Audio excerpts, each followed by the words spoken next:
ఏజ్తో పాటే బాడీతో పాటు మెదడు అన్నీ క్రమంగా పనితీరు మందగిస్తుంది. కానీ కొందరిలో మాత్రం మెదడు పాదరసంలా చురుగ్గా ఉంటుంది. శాస్త్రవేత్తలు దీన్నే కాగ్నిటివ్ రిజర్వ్ అంటారు. తాజాగా అమెరికాలోని హార్వర్డ్ మెడికల్ స్కూల్ వైద్యులు దీని మీద పరిశోధన చేసి ఆసక్తికరమైన ఫలితాలు చెప్పారు. 3 విషయాలు కీలకమట. అవేంటో తెలుసా? రెండో భాష నేర్చుకోవడం, మాతృభాష తప్ప మరో భాష మాట్లాడగలడం, మెదడులోని హిప్పో క్యాంపస్ ను చురుగ్గా ఉంచుతుంది. సంగీత సాధన, పాడటం, వాయించటం ఏదైనా సరే ఇది మెదడు ఆకృతిని నిలకడగా ఉంచుతుంది.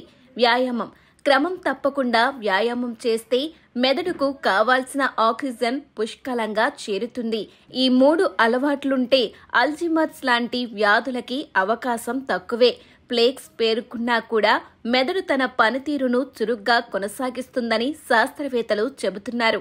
అంటే రెండో భాష నేర్చుకోండి, సంగీతంతో మమైకమైపోండి, వ్యాయామం మర్చిపోకండి. మీ మెదడు ఎప్పటికీ యంగానే ఉంటుంది. లేట్ చేయకుండా స్టార్ట్ చేయండి.